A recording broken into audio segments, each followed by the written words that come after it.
Maintenant, on va commencer notre série sur… dis-lui, il y a des petits ballons de foot là qui traînent, non? Regarde sur… Avec plaisir. C'est chaud. Alors, ok, donc aujourd'hui, on commence, bonjour et bienvenue, on commence notre série sur la tefila. Ok? Alors, la tefila, la prière, ça va être une série qui va être en 7 rendez-vous. Ok? 7 rendez-vous pendant lesquels on va voir sur la première cours d'aujourd'hui, c'est pourquoi est-ce qu'on prie. J'aimerais qu'on comprenne un petit peu qu'est-ce que c'est cette tefila, qu'est-ce que ça représente, qui on prie, qu'est-ce qu'on fait, qu'est-ce que ça influence sur nous. Ok? Deuxième rendez-vous, ça va être débuter sa journée positivement avec les brachot du matin. Ok? Troisième rendez-vous, les secrets de la méditation juive à travers les psoukés des Imra. On verra ce que c'est. Ok? Quatrième cours, comment être joyeux. Toujours avec les psoukés des Imra. Suite. Alors, les psoukés des Imra, c'est une partie de la prière du matin. Et en fait, ce sont des psukim, donc c'est des versets. Et on verra ce que ça veut dire la semaine prochaine. C'est des versets, exactement. Mais c'est une partie, en fait, c'est toute une partie qui se situe dans le Sidour entre Baruch She'amar et jusqu'à Ishtabar. Donc, je te montrerai sur le Sidour la prochaine fois. On verra la semaine prochaine, on prendra le Sidour et on étudiera un peu la construction de Shacharit.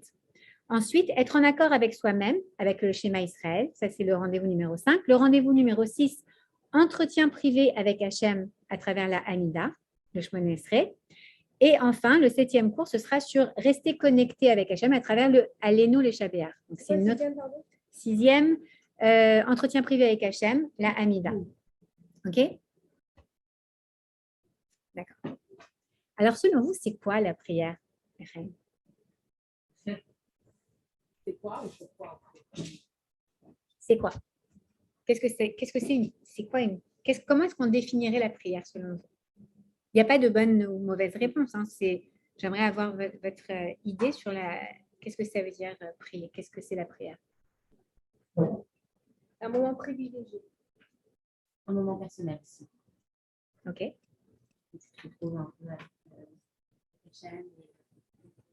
Une connexion. Une connexion. Moi, c'est l'utilisation de mots pour se connecter au fond de soi et on se connecte en plus en soi, on se connecte à l'univers, on se connecte à Hachem, on se connecte à Dieu. Exactement. Ok. Et c'est très intéressant que tu as dit l'utilisation de mots. Parce qu'il y a d'autres moyens peut-être, tu vois, de se connecter à Dieu. Mais là, la prière, en effet, c'est les hitpalel, d'accord? Ou mitpalel, c'est de la bouche vers Dieu. Donc, ça vient à travers une expression, une communication. C'est une communication qui vient de la bouche, qui va, en effet, tu vas aller chercher à l'intérieur de toi. Et, désolée, j'ai le tour du monde qui me… Ouais. C'est pas le tour du monde, mais presque, c'est mon monde, c'est mon petit mari qui me… Alors, c'est le tour du monde. C'est ça. Alors, donc oui, c'est aller chercher à l'intérieur de soi, aller sentir cette vulnérabilité en soi, d'accord? Donc, enlever les barrières de son cœur pour se permettre de se connecter exactement à Hachem, à Kadosh Baruch Hu, d'accord? Ok, et alors maintenant, pourquoi on prie? Pourquoi on prie? Pour montrer de la gratitude. D'accord, pour montrer de la gratitude. C'est vrai qu'il y a beaucoup de prières de gratitude. De remerciement. Quand on a besoin de quelque chose. Mm-hmm. Quand on a besoin de quelque chose, pour nous-mêmes.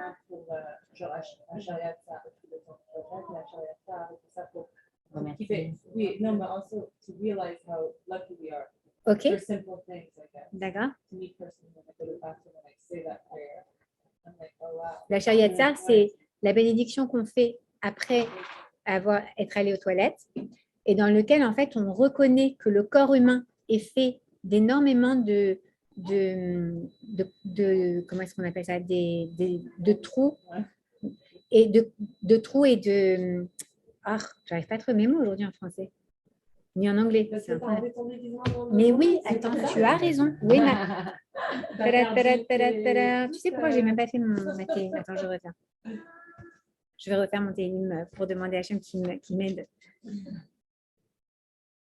Shira Maalot, les David, Inematov ou Manaim, Shevet Achim Gam Yachad. Kashemenatov, à la roche Yored, à la Zakan, Zekan, à Aaron, Shiored Alpi Medotav, Ketal Herman Shiored à la Areretzion, Kisham Tiva Adonai et Taberacha, Chaim Adaolam. Ok. Orifice, tu vois, c'est marché. Les orifices, où c'est plus joli. Et des sphincters. Ok, des sphincters et des orifices. Ouais. Des orifices et des sphincters. C'est ça, des sphincters, on dit. Les choses qui se ferment et qui s'ouvrent. En gros, c'est que c'est miraculeux. D'accord. Et d'ailleurs, je vous ai envoyé d'ailleurs la semaine passée une vidéo de Torah Box, c'est super bien. C'est un scientifique qui explique en fait que, bien sûr, quand on pense nous à trous, on pense à quoi? À la bouche, au rectum, d'accord, éventuellement aux sphincters qui sont au niveau de l'estomac, et on a quoi comme les autres orifices? Les oreilles, les yeux, les narines, d'accord. Mais on n'imagine pas non plus à quel point même les pores de la peau sont faits d'orifices qui se ferment et qui s'ouvrent, les capillaires, le cœur, les valves du cœur. Bon, en gros, c'est quoi? Quand je vais aux toilettes, d'accord, et que j'arrive à uriner, et celles qui ont déjà eu un problème urinaire, un UTI ou quoi que ce soit, se rendent compte à quel point c'est miraculeux de pouvoir uriner. Même après une césarienne, quand on enlève comment ça s'appelle Ouais, ah non, je ne peux pas vous en parler. D'accord. Anyways, c'est merveilleux de pouvoir uriner. On ne se rend pas compte, sauf quand on ne peut plus uriner normalement. Et pareil, une des dames pour qui on prie aujourd'hui, Esther Bat Ramina, malheureusement, elle a une occlusion intestinale. D'accord. Très grave, très, très grave. Et réellement, ça peut mettre la vie en danger, que Dieu préserve. D'accord. Donc, lorsque on fait des choses qui paraissent tellement naturelles, on ne se rend même pas compte. Un enfant, il va aller aux toilettes, il ne se rend même pas compte. D'ailleurs, on lui met une couche, d'accord? Et les personnes, parfois aussi, les pauvres. Mais qu'est-ce que ça veut dire? Ça veut dire qu'il faut prendre conscience, en fait, à travers cette bracha, prendre conscience que rien n'est indu. C'est merveilleux que ça s'ouvre et que ça se ferme au bon moment. Et pour le cœur, d'accord? Moi, je me souviens quand mon fils David Joseph est né, il est né prématurément. Et à ce moment-là, la première année, il avait un problème dans le cœur. Et le docteur m'avait dit, on ne peut avoir qu'à 1 an. Mais on a prié. Vraiment, quand on faisait le Hachayatar, à chaque fois, on pensait que ça se ferme. Il avait un orifice dans le cœur. Et il fallait que ça se ferme. Mais au Hachem, ça s'est fermé. Et le docteur m'a dit, sinon, il faudrait l'opérer. D'accord? Et on a prié. Et grâce à Dieu, ça s'est fermé. Mais on ne peut pas imaginer quoi. Un petit trou dans le cœur, ça va faire un problème compliqué. D'accord? Chaque chose qui se passe n'est pas indue, n'est pas normale, n'est pas naturelle. Tout est une volonté divine et tout est miraculeux. C'est merveilleux que ça fonctionne comme ça. C'est pas normal, d'accord? Et c'est quand ça nous est enlevé qu'on se rend compte à quel point c'est extraordinaire, d'accord? Donc oui, ça peut être pour la gratitude, ça peut être pour demander quelque chose. Pourquoi est-ce qu'on prie? Moi, j'ai pas eu. C'est pas grave. Mais le genre de ça me rappelle juste qu'il y a quelque chose qui règne. Ok, exactement. En fait. Il y a une logique que je comprends peut-être pas forcément. Il y a quelque chose de plus fort. Exactement. Et ça me connecte à cette force-là. Ça nous donne une certaine humilité en un sens. Ça nous fait, comme tu as dit, il y a quelque chose qui règne. Donc, en effet, Hachem, il est appelé le roi des rois. D'accord? C'est le roi des rois. Il y a quelqu'un qui a organisé tout ça. D'accord? Et c'est Akadosh Baruch Hu. C'est celui qui a réglé et qui continue à régler. La Chassidoute nous enseigne, d'accord, qu'à chaque instant, Hachem recrée le monde. À chaque instant, chaque seconde, chaque microseconde, il recrée le monde. Ce n'est pas qu'il l'a créé il y a 5782 ans et que ça y est, il se repose maintenant. Non, à chaque instant. il envoie ce souffle de vie dans nos cœurs. Et quand je respire même, prendre conscience de sa respiration. Il y a un excellent exercice qui s'appelle la cohérence cardiaque. Mais c'est juste un truc bête de mettre en cohérence sa respiration et son cœur. On prend conscience de sa respiration.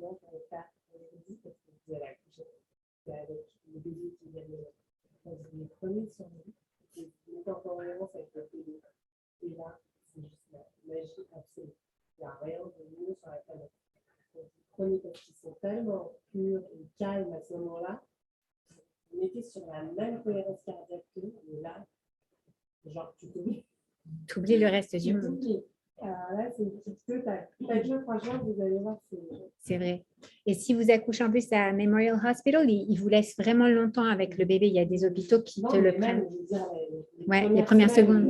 Ah oui, tout bébé, c'est vrai. Manger, être allaité et dormir. Vraiment que ça. C'est quoi la cohérence cardiaque? C'est quand tu poses sur toi. Non, la cohérence cardiaque, c'est en fait de mettre en cohérence, donc en harmonie, la respiration et les battements de ton cœur. D'accord? En fait, ça veut dire que... Tu respires et t'inspires au même moment que le bébé? Non, pas que le bébé. C'est un exercice que tu peux faire tout le temps, en réalité. Et c'est juste, en fait, avoir une respiration, c'est avoir 5 inspirations et respirations pendant 1 minute. Ça veut dire qu'en fait, non, 6, pardon, puisque c'est toutes les 10 secondes. Tu fais 5 secondes, tu inspires, 5 secondes. Ouais. Sur mon truc Instagram aussi, j'ai un... Ouais. Pur et apaisé, en fait. Tu les prends et pris de leur... C'est une communion vraiment très particulière, c'est sûr. Alors, en effet, pourquoi est-ce qu'on prie? Donc, on prie parce que on a besoin de se mettre en cohérence avec nous-mêmes et avec Hachem, d'accord? On a besoin d'aller montrer notre gratitude à Kadosh Baruch Hu, de reconnaître qu'on est un petit pion dans un monde, dans un univers qui est régi par un roi, d'accord? Et que Hachem est notre roi, d'accord? Et d'ailleurs, quand on va lire les tfilotes, les prières, eh bien, on appelle Hachem notre roi. C'est notre roi, c'est notre père, d'accord? Et d'ailleurs, dans les tfilotes de Rosh Hashanah, dans le Marzor de Rosh Hashanah, il y a une très belle tfila qui s'appelle Avinu Malkenu. D'ailleurs, si vous avez entendu Barbara Streisand le chanter, c'est très beau. C'est très, très beau. Ouais. Enfin, en tout cas. Ouais, c'est très, très beau. Aussi, je pense pour une protection. Ok, et tu vas ensuite lui demander, en effet, ce qui te manque. Ou aller lui parler de tes craintes, aller tout simplement déverser ton cœur sur Hachem. Et on va le voir ça aussi aujourd'hui. Ok. Maintenant, j'ai envie de te demander quelque chose. C'est si Hachem, il a fait un monde parfait. Pourquoi il va faire un monde imparfait? D'accord, il va faire un monde parfait. Alors, qu'est-ce que moi, petite fourmi dans ce monde, je vais aller lui dire, en réalité, ce n'est pas parfait, je te demande quelque chose. Vas-y, donne-moi un mari. Vas-y, fais que ce bébé soit en bonne santé. Vas-y, fais que ça. Si Hachem, il a fait un monde parfait, pourquoi est-ce qu'il a besoin de mes prières? Est-ce qu'il a besoin de mes prières ou pas d'ailleurs? D'accord? Ok, c'est intéressant de comprendre. Il faut voir que dans la perfection du monde d'Hachem, il avait prévu que la prière, c'est-à-dire il avait prévu un manque de la part de l'être humain. Il avait voulu, c'est dans la volonté d'Hachem, que l'être humain le prie. Et comment est-ce qu'on sait ça? Eh bien, on le sait que dans Bereshit, donc dans la Genèse, donc au moment de la création du monde, où la Torah nous raconte la création du monde, le 3e jour, qu'est-ce que Hachem crée? Il crée la végétation, les végétaux, les arbres, les herbes, les fleurs, les fruits, les légumes. Et nous, on se dit, il les a créés, voilà, regarde, comme ça. D'accord? On imagine, est-ce qu'il les a créés comme ça? Et que rien ne se passe. Et un midrash vient nous raconter quelque chose d'incroyable. Lorsque Akadosh Baruch Hu crée la végétation, les fruits, les légumes, les arbres, l'herbe, toute la végétation, il les crée sous terre, le 3e jour. Et il va falloir attendre le 6e jour, la création de l'être humain, qui s'appelle Adam Arishon, le premier homme, pour que Adam Arishon prie pour la pluie afin que la végétation pousse. Quand elle a poussé, en revanche, elle n'a pas poussé de manière progressive comme elle le fait aujourd'hui. Elle a poussé d'un seul coup. Les arbres sont sortis avec des fruits déjà dans les arbres, etc. D'accord? Parce qu'Akadosh Baruch Hu lui a demandé, tu dois maintenant, pour avoir ta subsistance, prie pour la pluie. Il a prié pour la pluie. Exactement. Ça veut dire qu'en fait, à ce moment-là, jusqu'à Noach, il faut savoir que l'être humain ne mangeait pas d'animal, ne mangeait pas de viande, ne mangeait que, il était vegan, entre guillemets, d'accord? Ne mangeait que des fruits et des légumes, ok? Donc, or, il a créé l'être humain qui a un besoin de se nourrir. Il aurait pu dire, attends, tu n'as pas besoin de te nourrir. Il aurait pu faire que l'être humain n'ait pas besoin d'être nourri en énergie, en calories, pour survivre. Ou alors, peut-être qu'il aurait pu juste dire, bah, tu n'as pas besoin d'aller chercher ta nourriture, je vais te donner la manne tous les jours, puisqu'il a fait dans le désert. Il a donné la manne tous les jours. Non, Akadosh Baruch Hu, il a fait en sorte que l'être humain, il ait besoin de manger quelque chose et que ce quelque chose, ce n'est pas Akadosh Baruch Hu qui lui donne directement. D'accord? Qu'est-ce qu'il va faire? Il va devoir prier, faire une action, donc, puisqu'on est dans un monde de l'action, on n'est pas dans un monde de la pensée, d'accord, ou de la conceptualisation. Un autre jour, on étudiera, si vous voulez, les 10 sphirotes, qui sont les 10 niveaux de monde qui existent selon la Chassidoute, d'accord? Mais on est dans le monde de la Asiya, dans le monde de l'action, d'accord? Et dans ce monde-ci, la seule chose qu'un être humain puisse faire, c'est agir, d'accord? C'est intéressant parce que je disais à une dame qui étudiait avec moi, qui a la manière de chasser la peur. En hébreu, la peur, c'est pachad, d'accord? Et c'est de prendre l'antidote de pachad. Et en hébreu, l'antidote, tu lis le mot à l'envers pour savoir l'antidote de cette chose. Pachad en hébreu, à l'envers, ça donne dachaf. C'est quoi dachaf? C'est l'impulsion. C'est l'action, l'impulsion. D'accord? Vas-y. Tu as peur? Vas-y. Vas-y, agis, agis, agis. Parce que lorsque tu agis, tu n'auras pas peur. À 7 secondes où tu agis, tu n'as pas peur. D'accord? C'est l'antidote de la peur. En fait, Akadosh Baruch Hu, il a fait quoi? Il a fait que dans ce monde-ci, d'accord, la seule chose qu'on puisse faire réellement, c'est agir. C'est pour ça qu'on a les mitzvot pour se connecter à Akadosh Baruch Hu. Et qu'est-ce qu'il a demandé? Il a voulu, c'est dans le programme, c'est sa volonté, c'est la programmation de l'être humain dans ce monde, que l'être humain doit se tourner vers Dieu, lever les yeux au ciel, d'accord, pour que Dieu lui amène ce dont il a besoin. Donc, le Akadosh Baruch Hu a prévu dans le programme de l'être humain un manque. Et pourquoi il a prévu ce manque? Pour que l'être humain lève les yeux au ciel. Et on voit, il y a un des généraux de l'armée française de la Première Guerre mondiale, je ne me souviens plus exactement son Clémenceau peut-être, je ne sais plus exactement quel général, bon, peu importe, qui disait, dans les tranchées, d'accord, pendant World War I, il n'y avait pas de personnes athées. Pourquoi? Parce qu'au moment où c'était tellement, la vie était tellement dure et il y avait tellement de souffrance dans les tranchées que tous les soldats qui étaient là-bas levaient les yeux au ciel. Il n'y en avait pas un qui disait il n'y a rien qui peut me sauver maintenant. D'accord? Ok? Donc, le manque, il a été créé, il lui a dit au début, parce qu'avant semaine, si l'être humain il vient d'être créé, il ne sait pas qu'il faut de l'eau pour la terre pour faire pousser. Mm-hmm. En fait, c'est même pas pour faire pousser parce que c'est déjà. Ouais, exactement. Il lui a dit pour que les graines poussent. C'est même pas que les graines, parce que lui, il n'a pas de graines. Non, la plante est déjà là. Oui, ouais. Il a demandé à Hachem, j'ai faim maintenant. Tu m'as créé, j'ai faim. Maintenant, donne-moi, qu'est-ce que je dois faire? Il a prié pour que la pluie tombe, prie pour que la pluie tombe, et la végétation est sortie comme elle est maintenant. Par cet acte-là, par cet acte-là, le blanc qui tire, c'est pour rappeler qu'il y a quelque chose de supérieur. Exactement. Et est-ce que c'est aussi pour. Est-ce que grâce au blanc, féminin par opposition, parce que sans lumière, il n'y a pas C'est- de monde.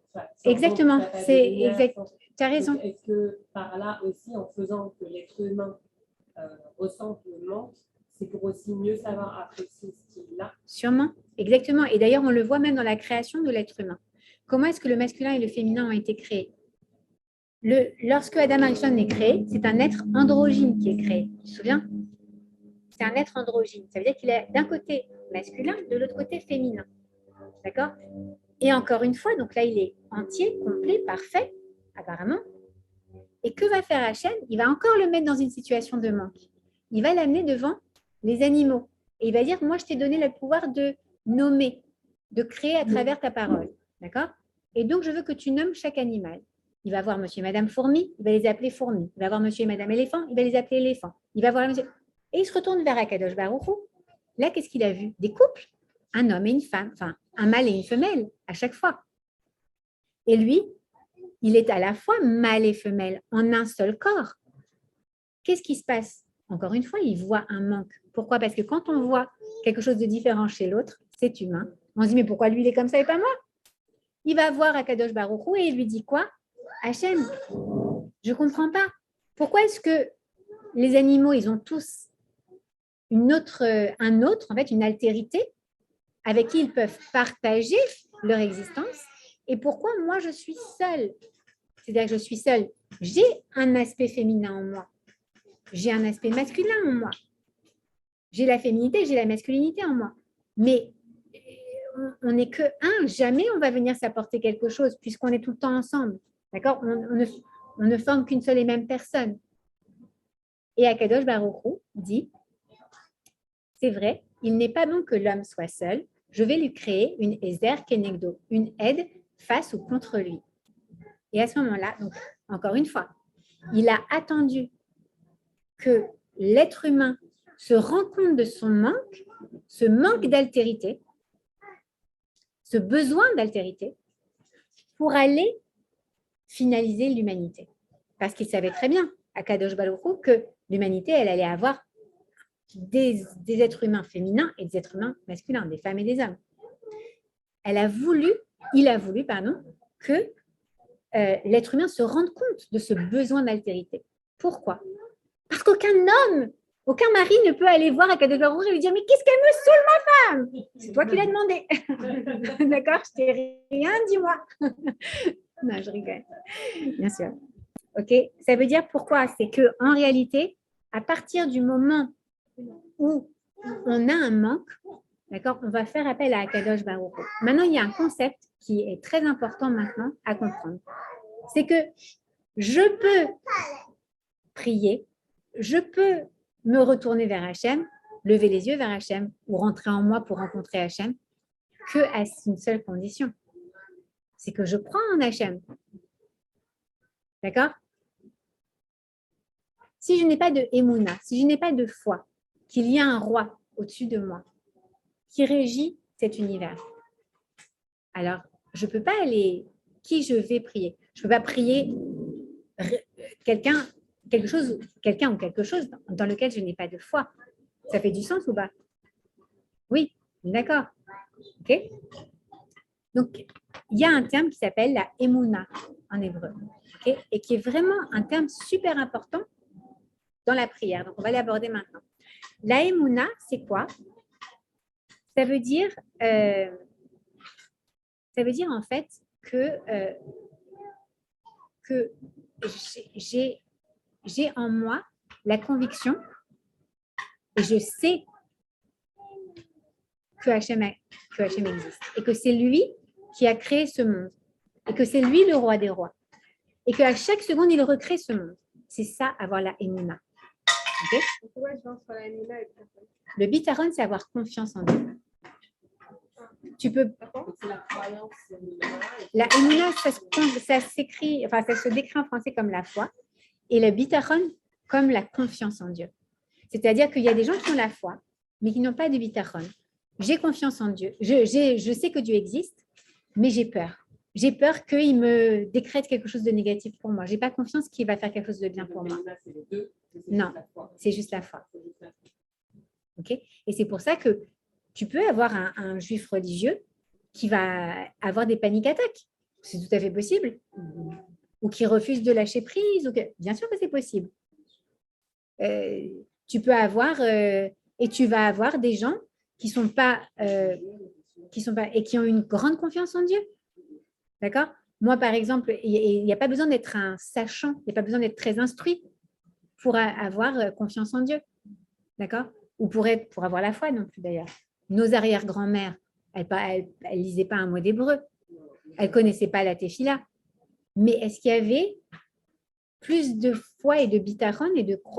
Je sais pas, moi je me souviens, ma grand-mère, mais ma fille, mais Hachem, il t'accompagne dans chaque pas. Mais si, mais t'en fais pas. Et elle me disait des trucs en arabe, je ne comprenais pas, mais je sentais ce que ça voulait dire. D'accord? Ok. Oui. Et toutes les générations, on a eu des tests de Emouna. D'accord? À commencer par Abraham Avinu. Ok? Abraham Avinu, eh bien, qu'est-ce qui s'est passé? Si on se souvient, par exemple, un événement dans la vie d'Abraham Avinu, c'était lorsque, bien sûr, lorsque Akadosh Baruch Hu lui dit, tu vas avoir une descendance aussi nombreuse que les grains de sable dans ce désert. Il dit, attends, j'ai 80 ans, j'ai pas d'enfant, ma femme, elle n'a pas de matrice, elle n'a pas d'utérus. Comment tu veux que ce soit possible? Et pourtant, il a eu la foi. D'accord? Et Akadosh Baruch Hu a donné une matrice à Sarah et ils ont eu Yitzhak. Avant ça, il a eu Ishmaël. OK? Donc, la Emouna, c'est le fondement du peuple juif. D'accord? Et le Rav Shimshon Raphaël Hirsch, il vient amener quelque chose de très intéressant à propos de la Emouna. Il dit que la Emouna contient en lui le mot M. M, c'est la maman, en hébreu, la mère. D'accord? Et qu'en fait, que dans la mère, eh bien, il y a... Pourquoi est-ce que c'est... La Emouna, elle contient le mot mère? Parce qu'en fait, la mère, elle a en elle, la femme, elle n'a pas besoin d'être mère d'ailleurs, la femme a en elle cette foi, cette conscience qu'il y a quelque chose de plus grand qui fait que ce monde, qui dirige ce monde. Et on le ressent et c'est inexplicable. D'accord? Et pourquoi l'homme ne l'a pas? C'est pas parce qu'il est moins bien ou pas du tout. D'accord? C'est uniquement de la manière dont il a été créé. De quelque chose de matériel. D'accord? Il a été formé comme une sorte de golem en argile. Ensuite, Akadosh Baruch Hu lui a insufflé son souffle de vie, donc une étincelle de lui-même à l'intérieur de son corps. Donc, Akadosh Baruch Hu a pris une partie de lui, donc une étincelle divine, et l'a mis dans l'être humain. D'accord? Et de cet être donc, plus proche du divin, puisqu'il contient le divin, d'accord, la femme est née. Donc la femme, elle est forcément beaucoup plus connectée à Akadosh Baruch Hu, parce qu'elle est plus éloignée du matériel que l'homme. Donc en elle, elle a ce sentiment, et d'ailleurs, c'est vrai que quand on donne naissance pour la première fois, on se dit, mais quoi, c'est magique, c'est la vie, mais c'est extraordinaire, c'est pas possible, c'est miraculeux. C'est miraculeux. D'accord? C'est un miracle, Salomon, c'est un miracle. Un truc de fou. D'accord? Donc, la haine, la maman, la mère, eh bien, elle transmet ça à ses enfants. Elle transmet, c'est celle qui donne la émouna, qui transmet la émouna à ses enfants. D'accord? Et d'ailleurs, c'est très intéressant, dans le Sefer Shemot, donc dans le livre de l'Exode, au moment où les Hébreux sont donc en esclavage en Égypte, et le pharaon de l'époque décide d'éradiquer les Hébreux, de rendre leur vie encore plus difficile, pas de les éradiquer. Qu'est-ce qu'il fait? Il décide de tuer tous les premiers, tous les enfants mâles, d'accord, pas tous les premiers, tous les enfants mâles, ok. Et il y a les sages femmes juives, qui sont là et qui doivent déterminer si c'est un homme si c'est un mâle ou si c'est une femme. Enfin, si c'est un garçon ou si c'est une fille. D'accord? Et là, on entend un truc incroyable. Pharaon dit à ses soldats, pour savoir si c'est un garçon ou si c'est une fille, c'est très simple. Tu n'as même pas besoin d'attendre que le bébé il sorte du ventre de la mère. S'il regarde vers le bas, s'il a la tête tournée vers le bas, c'est un ivri, c'est un garçon hébreu, tu le tues. S'il a la tête vers le haut, c'est une ivria, c'est une hébreu, femme, tu la laisses vivre. Et de là, nos sages expliquent comment ça, la tête vers le bas, la tête vers le haut. Parce que la femme, elle est tellement connectée qu'elle regarde en permanence vers Akadosh Baruch Hu. Donc, c'est instinctif quasiment. C'est que les bébés, c'est pas vrai aujourd'hui, vous pouvez pas voir, mais à l'époque, d'accord, donc il y a 3700 ans, d'accord, eh bien, c'était tellement, une connexion est tellement grande avec Akadosh Baruch Hu que quand la bébé fille naissait, déjà elle se disait, mais quoi, moi je sais d'où je viens, d'accord? Je suis connectée d'une manière encore très différente que les garçons sont connectés. Même dans les Tehillim, le Tehillim 121, qui est un magnifique Tehillim. Vous êtes pressé ou pas? Il est 2h moins 10. 10 minutes. Ok, alors je ne vais pas te le chanter. Je te chanterai une autre. David Ameller nous dit Me'ain Yavo Ezri, et d'où vient mon aide? Ezri Me'im Hashem, aussi Shamaim Va'aretz. Mon aide, n'importe quel, quand je suis dans le besoin, d'accord, et quand on connaît l'histoire de David Ameller, et on la racontera une fois si Dieu veut, il a vécu une vie ô combien difficile, d'accord, il a été rejeté, il a été le mamzer, le bâtard, il a été isolé de toute sa famille, il a été envoyé à paître des chèvres, à perpète les oies, d'accord. Donc, c'était des moments très difficiles quand il a écrit ces Tehillim. Et il dit, Ma'in Yavo Ezri, et d'où vient mon aide? Ezri Me'im Hashem, Oseh Shamaim Va'aretz. C'est la seule aide que je peux avoir dans ce monde, c'est Akadosh Baruch. Ça, c'est un Tehillim? Ouais, c'est dans le Tehillim 121. Okay. C'est le Shir la Malot. D'ailleurs, en général, on donne aux mamans qui vont accoucher, pour les nouveaux bébés, un petit Shir la Malot en protection dans le... Donc, la femme, elle est porteuse en elle de Emouna.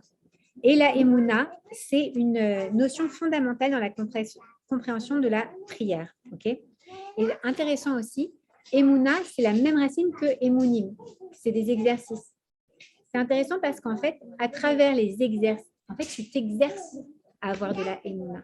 Et Hachem, comment est-ce qu'il t'exerce à avoir de la Emouna? En t'envoyant des petites épreuves. Et à chaque petite épreuve, on renforce notre Emouna. Okay? Ensuite, il y a un truc important. C'est, on a dit, je prie si j'ai la foi. Mais je prie qui? Hachem. Mais c'est qui Hachem? C'est qui? Ok, c'est celui qui a, comme nous a dit le Tehillim 121, créé le ciel et la terre. Mais c'est qui ce Hachem? C'est notre Père. C'est notre Créateur. Mais comment est-ce que je vais le connaître mieux? D'accord?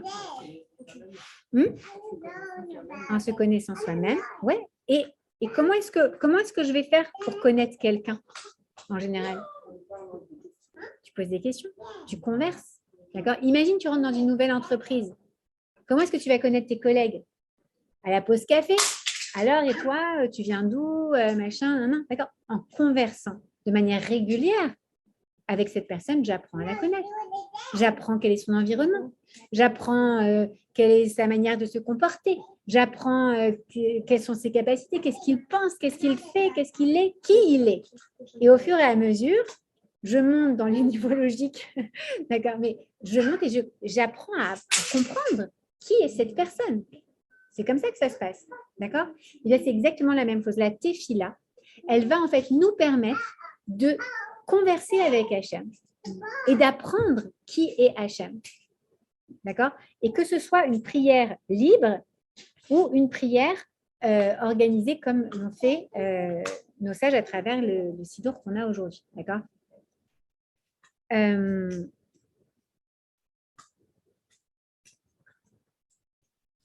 Okay. Il y a un truc, c'est que si Hachem, il a créé le monde entier et qu'on a dit logiquement, t'as pas trop chaud? Avec le soleil dans le dos? Non, c'est bien? Ok, parfait. Si Hachem, il a créé ce monde selon sa volonté, d'accord? D'ailleurs, by the way, très intéressant, non, je le verrai la semaine prochaine parce que à chaque fois, je m'égare. Je suis trop dispersée. Non, je me recentre. S'il a créé, ce monde selon sa volonté, d'accord? Ça veut dire qu'il est parfait. Encore une fois, qu'est-ce que moi, je vais aller lui dire, non, il n'est pas parfait. D'accord? Pourquoi est-ce qu'une fille qui a 40 ans, qui n'arrive pas à trouver un mari, pourquoi est-ce qu'elle va aller dire, Hachem, envoie-moi un mari? D'accord? Peut-être qu'elle peut dire, bah, si c'est ce que tu as décidé, alors j'accepte, and that's it. J'arrête. Je sais pas, ma mère, elle est blonde aux yeux verts. J'aurais pu dire à Kadosh Baruch Hu, pourquoi tu m'as fait des yeux marrons comme un cochon? D'accord? Quand j'étais petite, je me souviens, on disait, les yeux marrons comme un cochon. Et ben voilà, parce que Kadosh Baruch Hu, il a voulu que j'ai des yeux marrons comme un cochon, mais quand j'étais petite, je disais, papa Hachem, pourquoi est-ce que tu ne veux pas me faire belle comme maman, blonde aux yeux verts, d'accord? Bon, bref, pourquoi est-ce que moi, je vais aller décider que ce qu'il a mis pour moi dans ce monde, ce n'est pas ce qu'il faut? D'accord? Donc, c'est ça la prière, quand je lui demande que j'ai un manque ou que je ne suis pas contente de quelque chose, etc. Eh bien, j'ai envie qu'on prenne l'exemple de Hannah. Hannah, je vais voir un petit peu d'abord. Hannah, c'est super intéressant parce que de Hannah, on apprend, les sages ont tiré la manière de prier que l'on a aujourd'hui. Hannah, c'est une femme qui a existé à peu près à l'époque des rois, d'accord? Donc, on va dire avant la construction du premier temple, ok? Hannah, c'était une femme qui était mariée avec c'est une très belle histoire d'amour, avec Elkana. Et Hannah et Elkana, ils étaient follement amoureux. Ils s'aimaient d'un amour extraordinaire. Et ils sont mariés. Et ils sont amoureux. Et tous les ans, ils vont faire les fêtes de pèlerinage, non pas au temple de Jérusalem parce qu'il n'existait pas encore, mais à Shiloh, là où était le Mishkan à l'époque, qui est une ville où il y avait à ce moment-là le temple portatif qui s'appelle le Mishkan, qui était posé là-bas à Shiloh avant la construction du premier temple. Okay? Ils allaient là-bas pour célébrer les fêtes, notamment de Rosh Hashanah, etc. Et un jour, chaque année, vu qu'elle n'avait pas encore d'enfants depuis plusieurs années où ils étaient mariés, chaque année, tous les deux, Hannah et Elkana, ils allaient et ils priaient à Hachem pour qu'ils puissent avoir des enfants. Après un certain nombre d'années, Elkana a pris une autre épouse, comme ça se faisait à l'époque, Pnina, pour avoir une descendance. Okay? Mais il était fou amoureux de sa femme Hannah. Et Pnina, que Dieu la bénisse, elle a eu un garçon, 2 garçons, 3 garçons, 4 nanas, et on y va, et Lala, et Hannah, elle restait toujours sans enfant. Et c'était difficile, d'autant plus que Pnina, elle a nargué. Ah oui, toi, il t'aime? Même moi, tu vois, il m'a fait plein d'enfants. C'est dur, hein, quand même, d'entendre ça. Et finalement, elle en peut tellement plus qu'au fur et à mesure, elle sombre comme ça dans une amertume.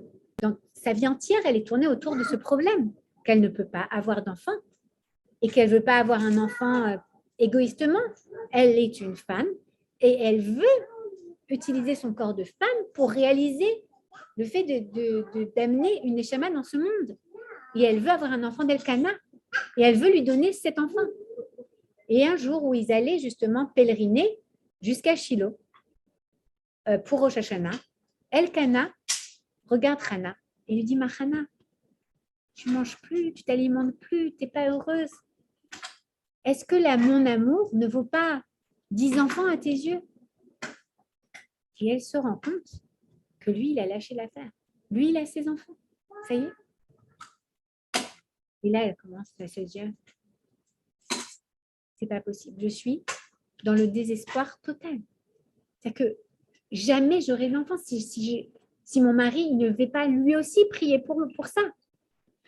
On a vu les matriarches Sarah, Rivka, Rachel, les 3 matriarches en dehors de Léa, elles ont toutes eu des problèmes pour avoir des enfants.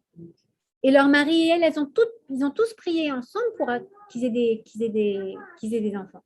Et là, Elkana, il abandonne l'histoire. Ça ne suffit pas qu'on s'aime. Allez, viens, laisse tomber cette histoire d'enfant et on reste avec notre amour. Et c'est tout ce qui est le plus important. Sois heureuse comme ça, arrête, lâche-la faire. Ça y est, Combien d'années? Et Hannah, elle n'en démord pas. Elle va faire un truc incroyable. Le Mishkan, il y avait à l'époque donc le grand prêtre, qui est le Kohen Gadol, qui s'appelait Eli, avec un Aïn. Ce n'était pas Eli comme Eliyahu Hanavi, c'était Aïn. D'accord? Et il est là-bas, tout le monde sort du Mishkan pour aller, on imagine, manger le repas, d'accord, de Rosh Hashanah.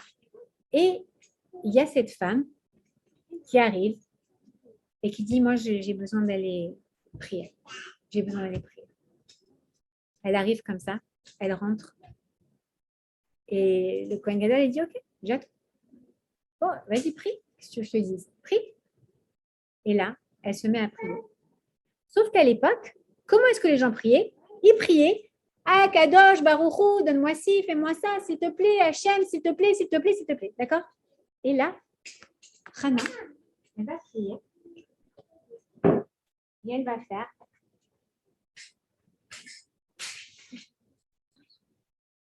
Et ensuite, elle commence. Et elle commence à murmurer, à dire de manière inaudible plein de paroles et à se balancer en silence, comme ça. Bon, nous, si on la voyait aujourd'hui, qu'est-ce qu'on dit? Elle fait ça à Mida. Okay, on a déjà vu des gens prier comme ça, nous. Mais eux, ils n'avaient jamais vu ça. Et le grand prêtre, le Kohen Gadol, il se dit, mais attends, ça fait déjà 1 heure là. Qu'est-ce qu'elle a, celle-là? Elle a un problème. Oh, je sais. Elle doit être saoule. Ça, c'est sûr. Bon, je lui laisse encore 5 minutes pour cuver son vin et qu'elle dégage. D'accord. Il attend. Oui, il n'a pas dit ça. Hein. Il n'a pas dit qu'elle dégage. C'est moi qui interprète. Et finalement, il voit qu'elle ne bouge toujours pas, qu'elle est toujours en train de marmonner quelque chose. Il ne comprend pas ce qu'elle fait. Et qu'est-ce qu'il décide? Il décide d'aller la voir. Et il lui dit, ouais, il fait chaud là-bas. Et il décide d'aller la voir. Et il lui dit, Madame, allez cuver votre vin ailleurs, soyez gentille. D'accord? Ah non, pardon. Avant ça, il demande à Kadosh Baruchou. À Kadosh Baruchou, à l'époque, le Kohen Gadol, il avait un truc incroyable. Il avait un plastron devant avec toutes les pierres précieuses sur le plastron. Et c'était comme un texto, voilà, comme Doris, d'accord? Une sorte de texto, non, au contraire, pour communiquer avec Akadosh Baruchou. Il lui posait une question et Akadosh Baruchou, il allait lui envoyer une réponse sous forme de Scrabble, d'accord? Il lui envoyait des lettres et par sorte de névoie, par sorte de prophétie, le Kohen Gadol, il allait comprendre avec ses lettres, il allait refaire la phrase pour avoir la solution à sa question. D'accord? Et à ce moment-là, eh bien, il dit à Hachem, qu'est-ce que je fais avec cette femme? Je ne vais pas l'interrompre dans sa prière, la pauvre. En même temps, elle a l'air d'être complètement pas nette, quoi. Dis-moi ce qui se passe avec cette femme. Et il voit les lettres Shin, Kuv, Resh, He. Et il dit, Shikora, elle est bourrée. Elle est, comment on dit, saoule. D'accord? Je le savais. Ha! Il y va. Et il lui dit, dites-moi, madame, la femme d'Elkana, vous allez cuver votre vin ailleurs, s'il vous plaît? Et là, elle lui dit, Lo Adoni, non, Seigneur, je te trompe. Je ne suis pas en train de cuver mon vin. Je ne suis pas Shikora. Il fallait que tu lises les lettres Keshera. Je suis une femme comme il faut. Je suis une femme pure. Je suis juste en train de déverser mon cœur. Et le texte Shmuel nous dit sur Hachem, al Hachem. Elle va, en fait, qu'est-ce qu'elle fait, Hannah? Le texte nous dit, elle rentre dans le Mishkan pour les Itpalel al Hachem. Et en fait, al Hachem, c'est-à-dire sur Hachem. Elle vient déverser son cœur sur lui. D'accord? Elle va aller utiliser même un stratagème très culotté. D'accord? Pour aller l'obliger. En anglais, on dit to put Hachem in a corner. Il n'avait pas le choix que d'aller lui donner son bébé. Comment est-ce qu'elle a fait? Elle a dit, regarde, je sais que dans la paracha de Nassau, on apprend, donc c'est dans une paracha de la Torah, on apprend qu'il y a une femme qui s'appelle la Isha Sota. D'accord? C'est la femme Sota, la femme adultérine. Je ne sais pas comment dire. Cette femme-là, qu'est-ce qu'elle fait? Eh bien, c'est lorsque deux témoins ont vu une femme s'isoler avec un homme qui apparemment est son amant, d'accord? Eh bien, vas-y. Merci beaucoup d'être venue, Johanna. C'est vraiment loin. Merci beaucoup. And happy month of Adar. Ouais. Et cette femme-là, si elle est isolée, si deux témoins cachers la voient s'isoler avec un homme qui a priori pourrait être son amant, d'accord? Alors elle doit être emmenée devant le Kohen Gadol, son mari doit l'amener devant le Kohen Gadol, il la dévoile. Petit aparté, c'est de là qu'on voit que sa chevelure était voilée. C'est de cette paracha-là qu'on sait que la chevelure d'une femme mariée, elle est voilée. Et que c'est une presque indignation, comment est-ce qu'on dit? Hein? Une honte quand on la dévoile, puisque là, elle va être jugée. D'accord? Ensuite, le Kohen Gadol, il va écrire le nom d'Akadosh Baruch Hu sur un parchemin. D'accord? Ce parchemin, il va les mettre dans de l'eau, des eaux amères, qui sont des eaux qui passaient comme ça sous le temple. OK? C'est le nom d'Hachem va se diluer dans l'eau. Hachem permet qu'on efface son nom pour savoir la vérité à propos de cette femme. Et cette femme va boire ces eaux amères. Et en fonction de si elle a été vraiment adultérine ou non, si elle a été adultérine, si elle est vraiment sota, alors son ventre va exploser et elle va mourir. Mais en revanche, si elle n'est pas sota, par la honte qu'elle a subie, par l'humiliation, l'humiliation qu'elle a subie, alors si elle n'avait pas d'enfant, Akadosh Baruch Hu va lui accorder des enfants, un enfant. Et si elle pouvait avoir un enfant, Akadosh Baruch Hu va lui en accorder davantage. Ce qui veut dire que quoi? Eh bien, elle va mettre Hachem dans un corner et elle va lui dire, regarde Hachem, je pourrais, parce que je connais bien la Torah, je pourrais aller prendre deux témoins et m'isoler avec ces deux témoins et m'isoler avec un homme pour que ces deux témoins se disent tiens, peut-être c'est là les sota. Et qu'ensuite mon mari Elkana, il m'amène devant le Kohen Gadol, qui me découvre les cheveux. Que tu te rendes compte quand je bois l'eau, bien évidemment qu'il se rende compte que je ne suis pas sota parce que jamais j'irai tromper mon mari. Et que je t'oblige à me donner un enfant. Mais non. C'est pas ça que je vais faire. Parce que c'est pas ça que je veux de toi. Je veux que tu comprennes que si tu m'as donné des seins, entre guillemets, d'accord? Parce qu'elle dit, elle a pleuré sur son cœur, d'accord? Elle a dévoilé sur son cœur. C'est-à-dire, en fait, c'est sa poitrine, qu'est-ce qu'on a sur son cœur? Sa poitrine. Si ces seins, ils sont pas faits pour allaiter un enfant, alors pourquoi tu m'as donné des seins? Pourquoi je suis une femme si je ne suis pas là pour donner naissance à un enfant? Et tu crois que je le veux pour moi? Mais non, je ne le veux pas pour moi. Tu sais à quel point je ne le veux pas pour moi? Je veux le mettre au monde pour qu'il soit à ton service toute sa vie. Et lorsqu'il aura 3 ans, j'irai le donner au Kohen Gadol, là, qui me regarde bizarrement. Et c'est toi, et c'est le Kohen Gadol qui l'élèvera pour ton service. Et ça deviendra un prophète. Shmuel. Shmuel Hanavi. Et Akadosh Baruch Hu envoie ce moment à Élie, le Kohen Gadol, qui va la voir et qui lui dit alors tu es bourré ou quoi? Et là elle lui dit non, je suis une femme kéchéra. Et qu'est-ce que tu veux alors? C'est kéchéra, c'est comme il faut en fait, c'est comment on peut dire cachère, d'accord? Et le Kohen Gadol il va lui dire alors la raison pour laquelle tu es venu, que Akadosh Baruch Hu, il te donne exactement ce que tu veux. Et 9 mois plus tard, elle accouche de Shmuel qu'on appellera Shmuel Hanavi. Et 3 ans plus tard, elle amène Shmuel et elle le donne à Élie, au Kohen Gadol. Et elle lui dit maintenant, tu te souviens de moi? C'est moi la femme Kéchera que tu croyais Shikora. Voilà mon bébé. Il est pour toi, il est pour le service de Dieu. Je veux que tu lui enseignes tout ce qu'il faut. Ça va devenir un prophète. Et je veux que tu l'élèves dans la Torah et il va servir à Kadosh Baruch. Et c'est ce qui s'est passé. Bien sûr, elle a 3. Mais ça veut dire quoi? Ça veut dire que la prière, on a le droit d'exiger les choses. Hana, Elle a exigé que les choses soient différentes. La volonté d'Akadosh Baruch Hu, on a le droit de vouloir que ce soit différent. Je me sens mal de dire tu dois me donner ça. Genre, eh bien, tu sais quoi? C'est ce qu'elle a fait. Mettre Dieu contre un mur, Bien sûr. Ça fait peur. Bien évidemment, mettre Dieu contre un mur, ça fait peur.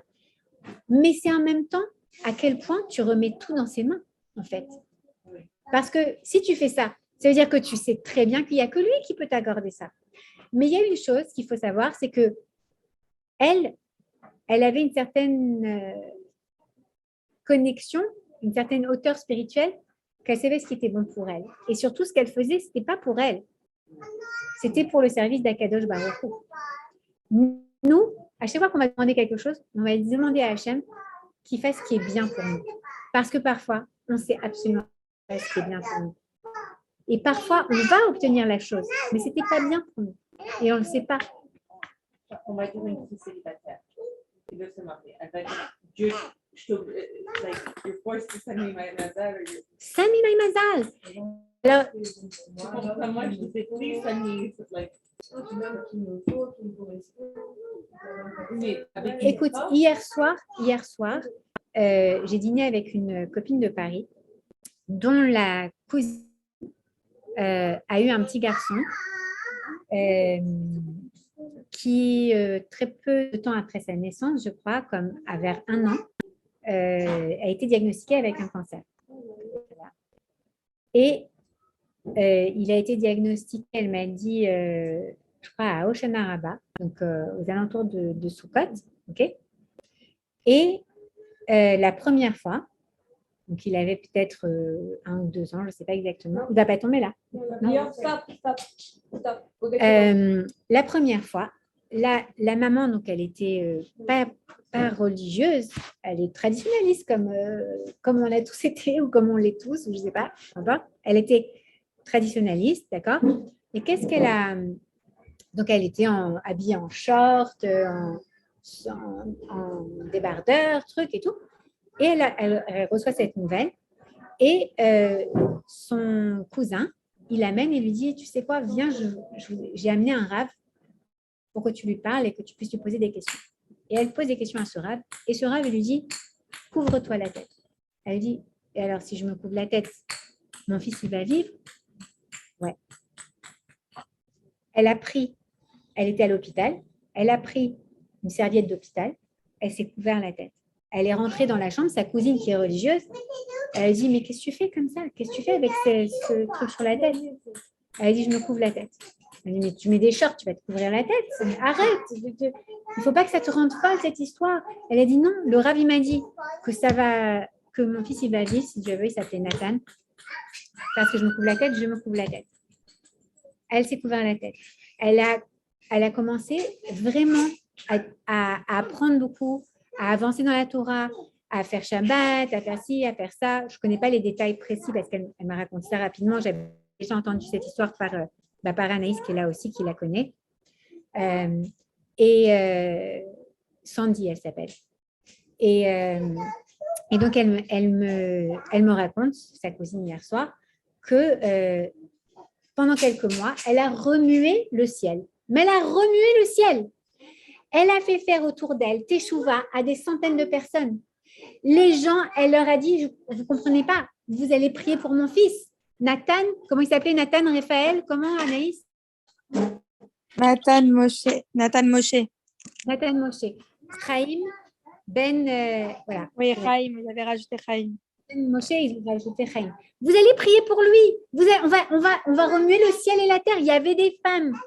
Je me souviens, Anaïs, tu te souviens? Il y avait des gens qui étaient en continu pendant tout les Télim. Et comme ils ne pouvaient pas prier des Télim, comme il fallait qu'ils dorment parfois la nuit, nous, on continuait les Télim ici pendant la nuit là-bas. Et vas-y, on faisait des rotations comme ça. Et tout le monde priait. Combien de gens ont pris des choses sur eux? Elle a avancé, elle a bougé les décrets à tel point que son fils s'est remis juste avant Pessah, si je ne me trompe pas. Ouais. Okay. 1 an après, de nouveau, le même jour, il fait l'examen, est revenu. Et là, elle a continué et continué. et continuer. On va bouger les décrets, on va bouger les décrets, on va tout faire casser. Il faut que mon fils y vive. Et elle s'est battue, elle s'est battue, elle s'est battue, elle s'est battue. Et je ne sais pas s'il y a eu une troisième fois. C'était la troisième fois, Anaïs, ou la deuxième fois? Deuxième C'était la fois. troisième. Deuxième ou troisième? Deuxième ou troisième C'est fois. plus moi. Malheureusement, le petit, il est niftar, il est mort. À Pessar. À Pessar, l'année dernière. Après 3 ans d'hôpital. Après 3 ans où il y a eu des rémissions. Et aujourd'hui, elle n'a plus de force. Elle est éteinte. Mais est-ce que c'est nous, si elle n'a pas réussi à faire vivre son fils bien plus longtemps? Parce que tout ce qu'elle a fait, c'était juste, elle a remué le ciel. Elle a fait changer les décrets. Parce que son fils, il a vécu. Est-ce qu'il devait vivre plus longtemps? Peut-être pas, puisqu'il est parti malgré tout. Mais est-ce qu'on sait, nous, le mérite que tout ce qu'elle a fait faire aux gens et tout ce qu'elle a fait, elle, on fait pour ce petit Nathan? Raphaël, Chaim? Nathan Moshe. Nathan Moshe, vous l'appelez Raphaël, le pauvre. Nathan Moshe Chaim. Nathan Moshe Chaim. D'accord? Combien? Et d'ailleurs, c'est incroyable parce que Johanna, elle est partie, mais sa meilleure amie par laquelle j'ai rencontré Johanna, qui s'appelle Nathan Moshe aussi. Et et elle m'a dit, c'est marrant, il y a plein de gens qui prient pour un garçon qui s'appelle comme mon fils, Nathan Moshe, Nathan Moshe, Nathan Moshe. Bon, bref. En tout cas, ce que je veux dire, c'est que oui, on peut briser les décrets à travers notre prière. Notre prière, elle est hyper puissante. Mais est-ce que c'est toujours bon ou est-ce que ça peut toujours aller dans le sens que nous, on veut? Non, parce qu'on ne sait pas quels sont les desseins d'Hachem. On ne sait pas quel Neshama est venu dans ce corps de ce petit Nathan, Moshe, et qu'est-ce qu'il fallait qu'il fasse sur terre pour faire son tikkun, pour faire ce qu'il avait à faire, à finir et monter au Gan Eden. Il a fait partie à plein de personnes. Exactement. Tout ce fait, il n'est pas parti les mains vides, il est parti avec Exactement. Il n'a même D'accord? pas eu le temps de sauter. C'est Exactement. Super. Ok, c'est comme il y a une dame. Rappelle-moi comment elle s'appelle, la maman de Chirel et l'autre petite fille. Jessica. Ah, no- ah Ouais, oui, oui. c'est là en ce moment. Ah oui, là, oui, oui, je vois. Elle, maman-là, donc c'est différent parce qu'elle n'a pas vu son fils, elle n'a pas vu ses enfants souffrir. Ça a été un accident de voiture sur la route d'Elal. 2 petites filles, ces 2 filles sont mortes. D'accord? Mais ouais, cette femme-là, elle est incroyable. Quoi, elle Elle est très courageuse. ok, elle donne du chizouk à des centaines de femmes. À des centaines de femmes, elle donne du chizouk.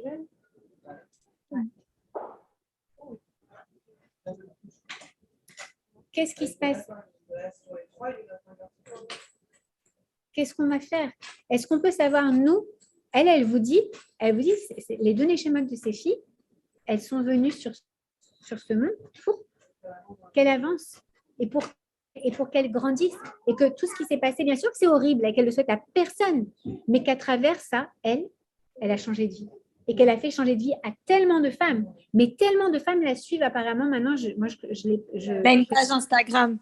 Elle a une page Instagram. Elle a dédiée à ses filles. Elle est... Voilà, on va mettre son nom sur le groupe tout à l'heure pour que vous puissiez la suivre. Mais elle est incroyable. Incroyable. Ok, nos prières, elles peuvent changer tous les décrets. La tzedaka aussi, nos actions, bien évidemment. Mais là, puisqu'on est sur la tefila, on est sur la tefila. Mais ça fait de la peine de dire qu'on doit passer par des moments aussi tristes, des périls pour pouvoir avancer. Il faut savoir que quand tu dis à ton enfant, quel âge il a ton bébé? Il a 13 mois. 13 mois, d'accord? Quand il va être un peu plus grand, ok? Et que ça va être Pourim, qu'il va revenir avec un paquet de bonbons, que Dieu bénisse, 8 kilos de bonbons. Tu le mets sur la table. Et tu vas dire, regarde, comment il s'appelle? Moïse. Regarde Moïse. Tu vois tous ces bonbons-là? Oh, oui, maman, je vais tous les manger ce soir. Qu'est-ce que tu vas lui dire? Pourquoi non? Mais t'es pas gentil, maman. Maman, t'es pas gentil. Je veux tous les manger ce soir. Tu vas prendre un ce soir, un aujourd'hui. Pourquoi? Parce que ce n'est pas bon pour toi, mon fils. Toi, tu le sais, parce que tu es sa mère. Mais lui, est-ce qu'il a la compréhension que ça peut être dangereux pour lui de manger 8 kilos de bonbons? Non. Parce qu'avec son niveau de développement intellectuel pour le moment, il ne voit que le plaisir immédiat. C'est la même chose pour nous et Akadosh Baruch Hu. Nous, on va dire, mais c'est pas juste que je n'ai pas, je sais pas trop quoi, d'accord, que j'ai pas un mari comme ci ou ou que j'ai 8 garçons et pas de filles. Ou, tu vois ce que je veux dire? C'est pas juste. Pourquoi? Parce qu'avec ma compréhension du monde à mon niveau, je ne peux pas imaginer ce que Akadosh Baruch Hu lui voit. De la même manière que toi, tu as une compréhension, tu sais, s'il mange 8 kilos de bonbons, tu l'emmènes chez le docteur, il va vomir, il va avoir la diarrhée, que Dieu préserve. D'accord? Donc, lui, il trouve ça injuste et nous, on trouve ça injuste. Mais nous, on n'a pas la même compréhension. On ne voit pas, we don't see the whole picture.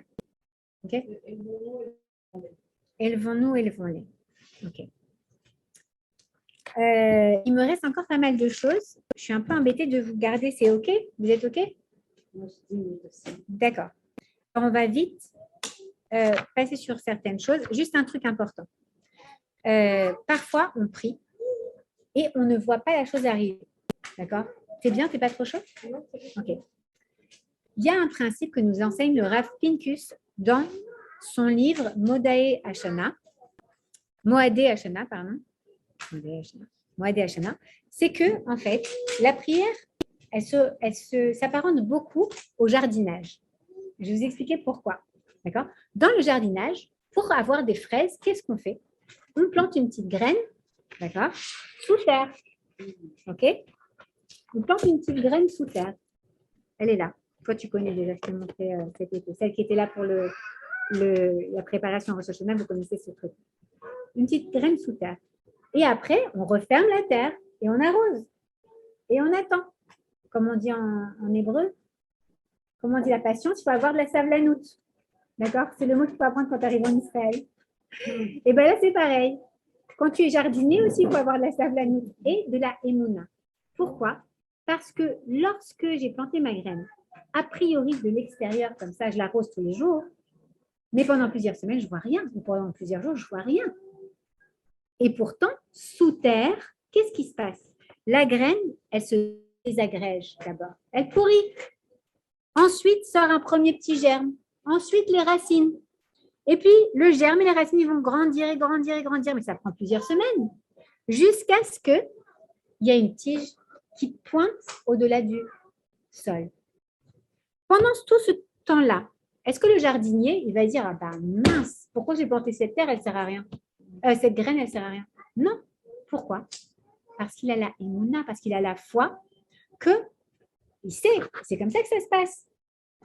Imagine un jardinier nouveau, quelqu'un qui ne connaît pas le jardinage. D'accord? Il va déterrer, il va aller creuser. Ah, elle a pourri la graine. Je la jette. Et pire encore, celui qui dit elle a pourri ou alors il y a un germe. Je vais refaire mes bananes. Tu vas aller chercher, tu l'as déterré ou tu as fait rentrer peut-être le soleil trop tôt ou de l'air trop tôt. Ça va arrêter le processus de germination. Ce qui veut dire quoi? Ce qui veut dire qu'en fait, eh bien, lorsque je fais une prière, je mets une petite graine. Et la émouna, c'est de se dire, cette petite graine, je ne vois pas cette prière, je ne vois pas encore la plante qui sort de la terre. Je ne vois pas encore la solution à mon problème. Je ne vois pas que Hachem m'a apporté ce qui me manquait. Mais ce n'est pas grave, parce que j'ai confiance, j'ai du bitachon.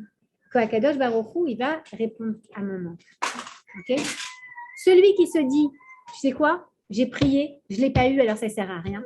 C'est comme le jardinier qui vient, qui creuse la terre et qui trouve la graine pourrie et qui dit, tu vois, au final, ça sert à quoi? Ok?